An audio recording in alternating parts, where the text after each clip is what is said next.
Data விஷுவலைசேஷனில் story டெல்லிங்னு சொல்கிறாங்களே அப்படின்னா என்ன?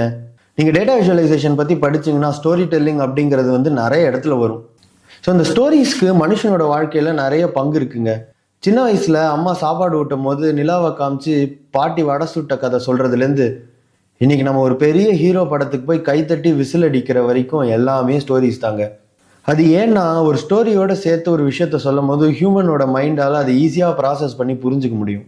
So data visualization dashboards build பண்ணும்போது நீங்கள் அதை ஒரு ஸ்டோரியோட சேர்த்து நரேட் பண்ணிங்கன்னா போய் சேர வேண்டியவங்களுக்கு ஈஸியாக புரிஞ்சிடும். ஸோ ஒரு டேட்டா விஷுவலைசேஷன் டேஷ்போர்டை பில்ட் பண்ணும்போது அது ஒரு ஸ்டோரியாக எப்படி பில்ட் பண்ணுறது? அது ரொம்ப சிம்பிள் தாங்க. எல்லா ஸ்டோரி மாதிரியும் தான். எல்லா ஸ்டோரியிலையும் ஒரு ஹீரோ இருப்பாங்க. அவங்களுக்கு ஏதாவது ஒரு ப்ராப்ளம் இருக்கும்.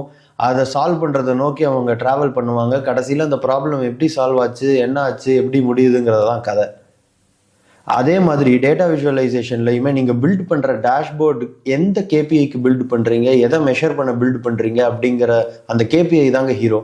அதுக்கப்புறமா டபிள்யூ கொஷன்ஸ் கேட்டு அந்த கேபிஐயை மெஷர் பண்ணுறதுக்கு என்னென்ன மெட்ரிக்ஸ் எல்லாம் பார்க்கணும் அப்படிங்கிறத லிஸ்ட் பண்ணிட்டு அதை ஒரு ஸ்டோரியாக அழகாக நெரேட் பண்ணி கரெக்டான சார்ட் டைப்ஸ் சூஸ் பண்ணி அதை டெபிக்ட் பண்ணாலே போதுங்க.